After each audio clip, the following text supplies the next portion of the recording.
Halo semuanya, selamat datang di video aku ini. Dan video ini aku buat untuk menginspirasi kalian gimana caranya kalian bisa ngelola keuangan dengan lebih rapi lagi, lebih detail lagi, dan otomatis melalui spreadsheet yang mudah digunakan. Jadi semisal kalau kalian tertarik menggunakan template seperti yang aku gunakan di video ini, kamu bisa cek linknya di kolom deskripsi aku. Dan semoga video yang aku buat ini bisa bantu kasih gambaran kalian jelas untuk mulai ngatur keuangan kamu sendiri. Oke, langsung aja kita ke sheet yang pertama, itu customize here. Jadi di customize ini kalian itu dapat mengubah bahasa sesuai keinginan kalian. Dan itu perubahan bahasa yang kalian ketik di your translation ini tuh semua akan otomatis di seluruh sheet yang ada di template ini. Jadi akan terotomatis. Kemudian yang kedua, di customize ini kalian bisa menyesuaikan kategori keuangan kalian, pengeluaran kalian kemana aja. Kalian bisa customize di sini, terus metode pembayarannya apa aja, terus custom text-nya apa aja. Jadi semuanya ada di sini, kalian mulai atur di sini bahasanya, kategorisnya, payment methods-nya, dan segala macam semuanya kalian bisa atur melalui sheet customize. Oke, lanjut kita ke sheet yang kedua, overview. Jadi, di sheet overview ini, kamu bisa melihat seluruh kondisi keuangan kamu selama 1 tahun penuh. Karena di dalam sheet overview ini, kamu bisa mantau secara rinci berapa jumlah income kamu, berapa jumlah tagihan kamu, pengeluaran, kemudian tabungan, kemudian investment, kemudian ada debt. Jadi semuanya sudah ada di sini. Dan di sini juga ada banyak grafik yang mempermudah kamu supaya kamu lebih paham lagi dengan kondisi keuangan. Contohnya di sini ada grafik breakdown tentang payment methods segala macam, kemudian custom take, kemudian kategorinya. Jadi per kategori ini akan sudah di breakdown seberapa banyak kalian mengeluarkan dalam 1 tahun penuh. Nah, di atas ini juga ada income breakdown. Kemudian income vs expense bills debt. Jadi banyak di sini grafik-grafik yang membantu kamu untuk tunjukin kesehatan keuangan kamu.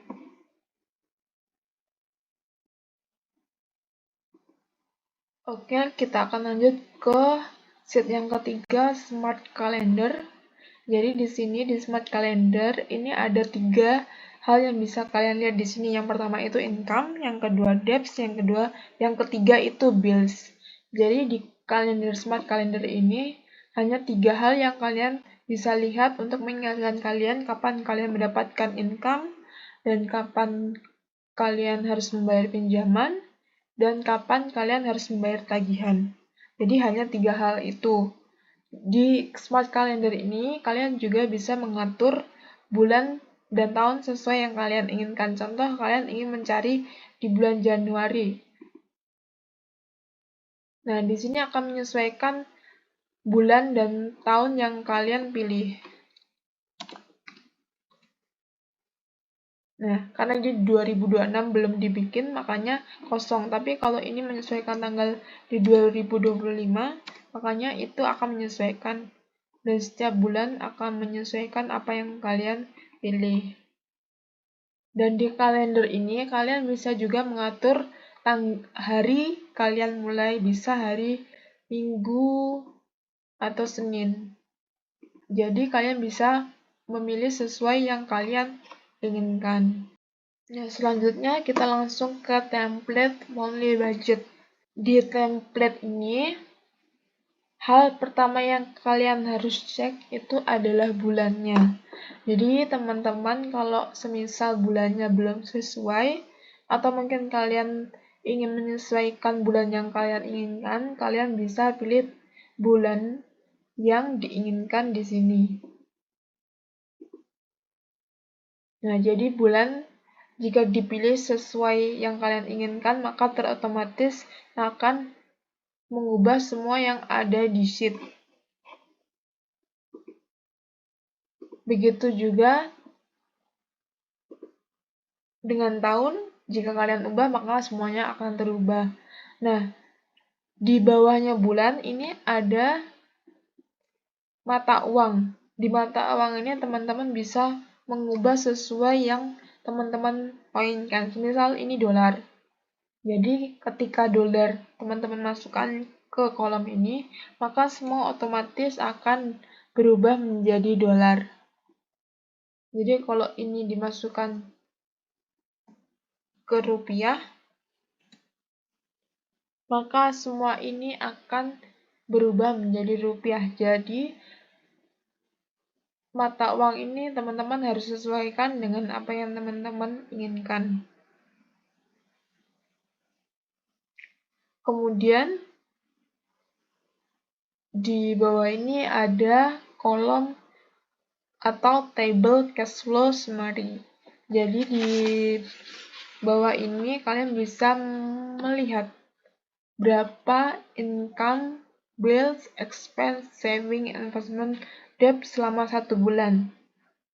Dalam jumlah yang kalian sudah ekspektasikan dan sebenarnya yang sudah real terjadi.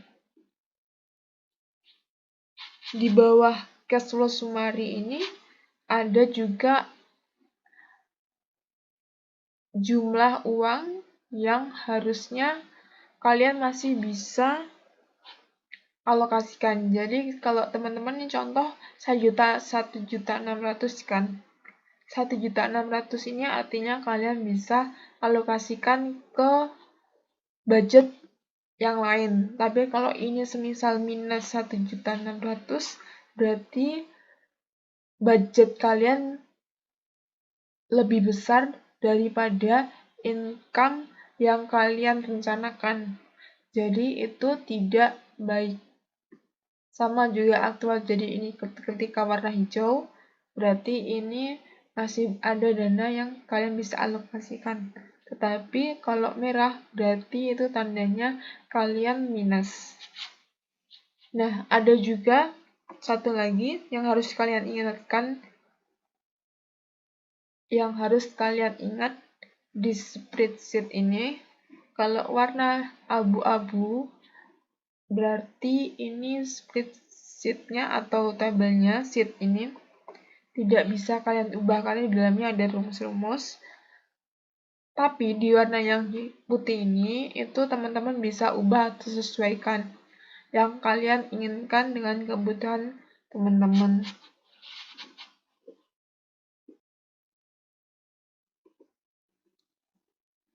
Lanjut kita ke tabel income.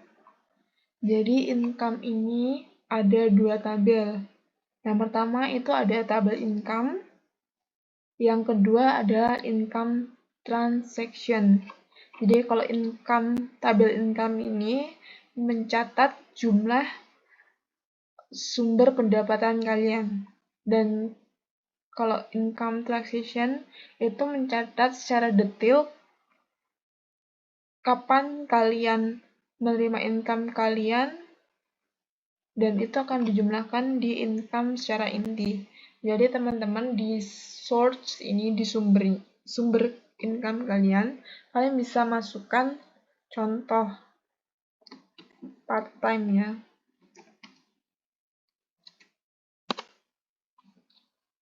Kalian ekspektasikan pendapatan part-time kalian itu 500.000.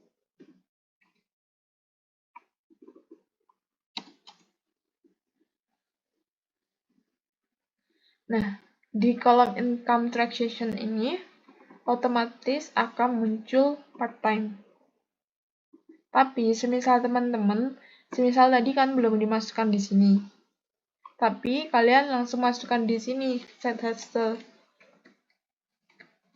Contoh side hustle ya, kalian masukkan di sini, itu tidak bisa.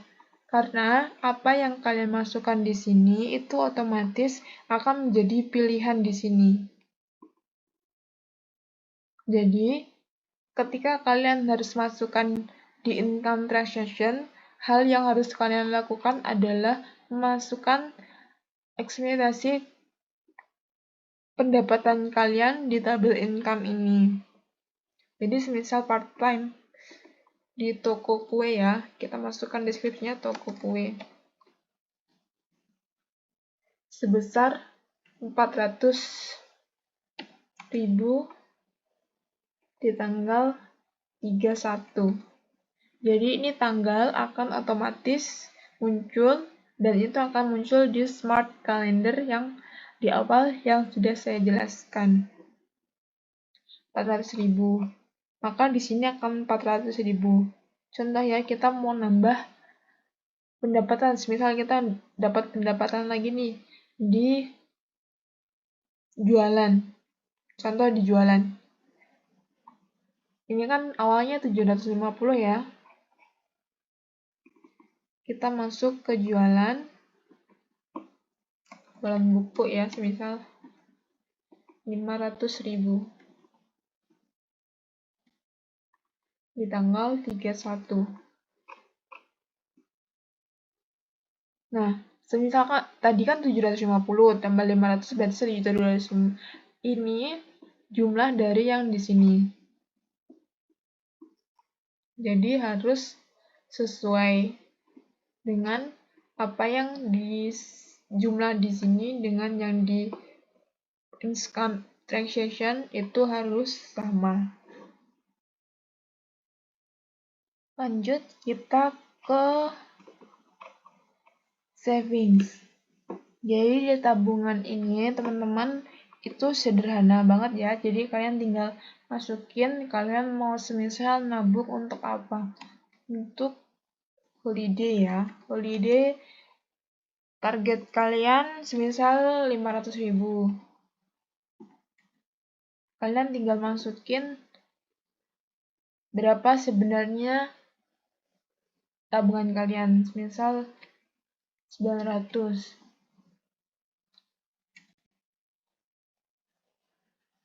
Sama di investment itu juga sama. Kalian tinggal masukin budget kalian. Kemudian ketika kalian sudah melakukannya, kalian masukkan ke aktual. Jadi sebenarnya investment kalian itu berapa?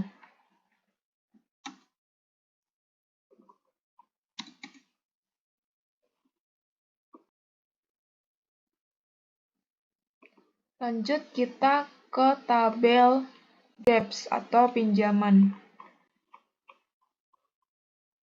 Nah, di debts ini karena di smart calendar tadi kan sudah ada tanggalnya. Jadi teman-teman tinggal masukin tanggal waktu jatuh tempo kalian. Due date-nya kapan? Semisal di tanggal 3 ya.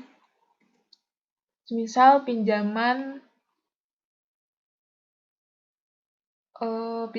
rumah, semisal ya, sebesar 2.500.000. Kalian masukkan langsung 2.500.000. Nah, jadi ini tanggal akan menyesuaikan dengan full due date yang kalian masukkan di awal. Dan sama seperti savings dan investment tadi, kalian tinggal masukkan berapa pinjaman kalian atau budget kalian peminjaman, kemudian sebenarnya yang kalian bayarkan untuk debts ini berapa.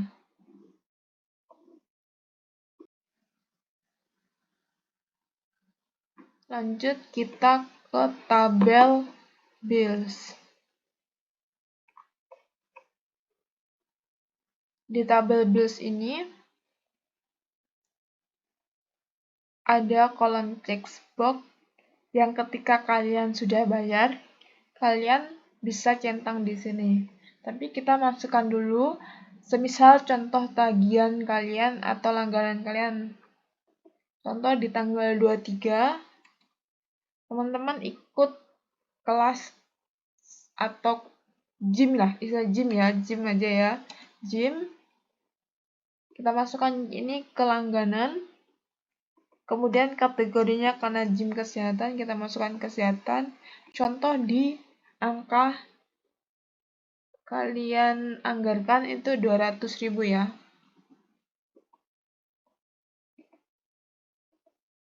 Semisal sudah di tanggal 23-nya, kalian bayar di bank kelima contoh. Berarti kalian harus centang ini. Nah, 200.000-nya ini akan masuk ke amount paid ini. Dan ini akan sudah tercentang. Tapi, jika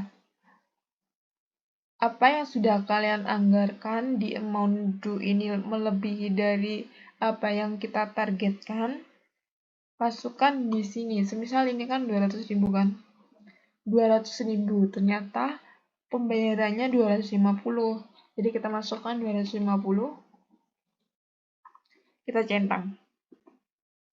Nah, maka yang akan muncul di amount paid itu adalah amount paid yang sebenarnya yang kalian bayarkan. Jadi akan menyesuaikan akhir pembayaran tagihan kalian.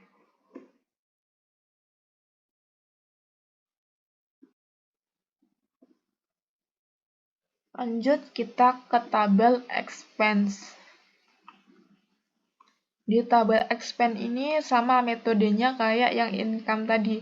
Jadi ada tabel expense yang utama dan expense transaction untuk mencatat keuangan kalian. Yang harus pertama kalian anggarkan, yang pertama kita harus masukkan di sini kira-kira pengeluaran kalian apa aja. Contoh ya, karena di sini sudah ada semua, kita masukkan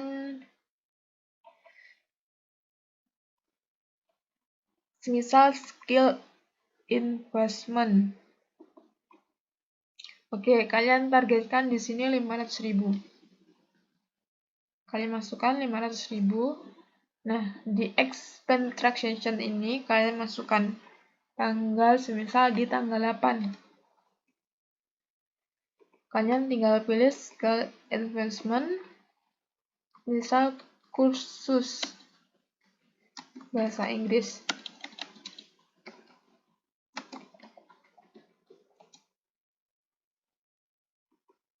Sebesar 400.000 di bank 4 special occasion. Jadi jumlah ini akan otomatis masuk ke sini. Contoh lagi, kita ke entertainment ini ya. Di tanggal 10. Entertainment. Ke karaoke. Sebesar 40.000 ya. Kita masukkan di bank ini one time. Nah, ini karaoke ini 40.000 akan masuk ke entertainment. Di sini juga bisa double expense ya, contoh groceries ya. Kita belanja sayur, beli sayur sebesar 80.000. Soalnya kan 75 kan, tapi ini 80. Nah, di sini otomatis akan menambah.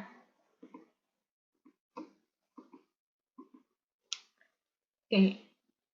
Di sini jadi apa yang kalian tambahkan di sini akan menyesuaikan di sini. Dan jumlahnya akan sama.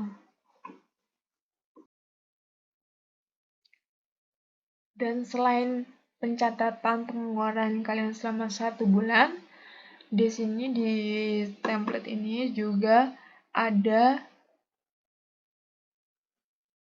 breakdown supaya kalian bisa melihat seberapa besar kalian mengeluarkan keuangan kalian di beberapa hal.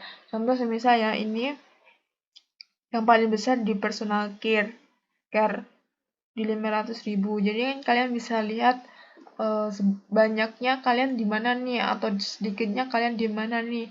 Jadi untuk kedepannya kalian bisa ngurangin apa yang lebih besar yang kalian bisa kurangin, atau kalian minimkan budget kalian.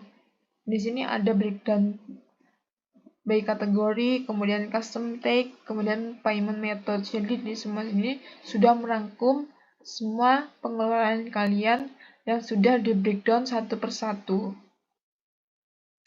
Nah, selain itu juga di sini, di sini kan saya sampaikan tadi, karena ini tadi hanya contoh ya, karena ini minus.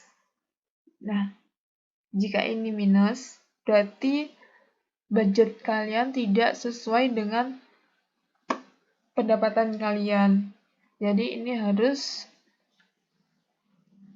disesuaikan, atau kalian perlu mencari tambahan income atau sumber lain. Selain apa yang saya sampaikan tadi, ada kalian bisa melihat breakdown-nya. Di sini juga kalian bisa melihat contoh di sini ya. Di kolom difference ini ada hijau, ada merah, ada hijau, ada hijau, ada merah. Jadi kalau di income, kemudian savings dan investment, kalau difference-nya itu plus atau tidak minus, itu berarti hijau, itu berarti kalian aman. Berarti keuangan kalian aman. Jadi apa yang kalian budgetkan ternyata melebihi dari apa yang kalian ekspektasikan. Contoh, gaji kalian 2 juta kan, tapi ekspektasinya 2 juta, aktualnya 2.200.000. Maka bedanya kan menjadi 200.000, berarti kan itu positif untuk kalian. Dan sedangkan di sini contoh part time, ekspektasi gaji kalian 500.000, tapi ternyata sebenarnya 400.000. Maka itu menjadi kekurangan kalian. Ini menjadi minus 100.000 di pembedanya. Jadi ini adalah warning untuk kalian supaya kalian bisa meningkatkan. Sama juga di savings. Contoh ini saya ganti 400.000 ya. Nah, ini akan minus juga.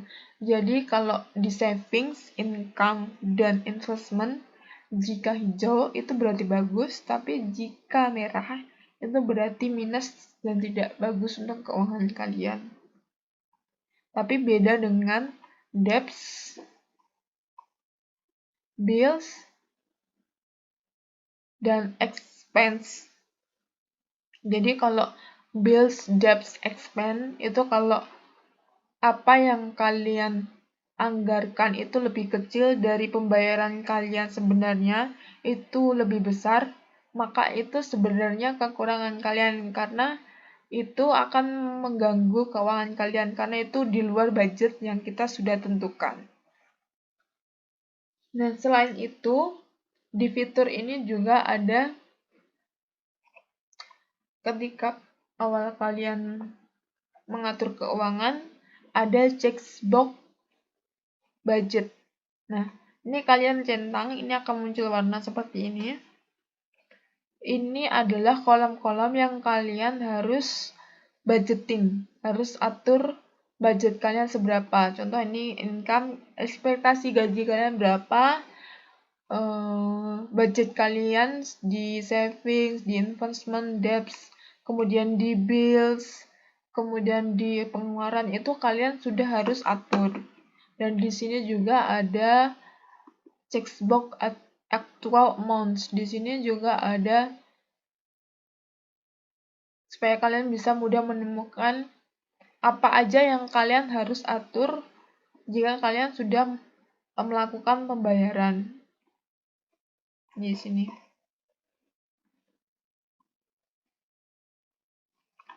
Nah, di sini juga kalian bisa mengatur atau melihat ada jumlah uang yang masuk, uang keluar, kemudian tagihan yang udah dibayar atau pinjaman yang udah dibayar, kemudian uang yang sudah tersimpan. Di sini juga ada grafik expect aktual, jadi seberapa besar ekspektasi kalian atau budget kalian dengan aktual yang sebenarnya yang kalian keluarkan. Di sini juga ada grafik pengeluaran kalian yang paling besar itu di mana. Jadi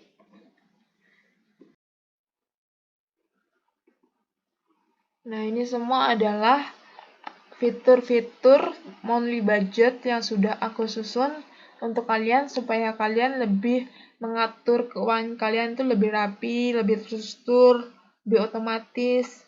Jadi kalau teman-teman pengen menggunakan template yang sama dengan yang aku gunakan, kalian bisa lihat di deskripsi box. Jangan lupa untuk komen, subscribe, dan share video ini kalau video ini berguna untuk kalian dan menginspirasi kalian. See you on the next video.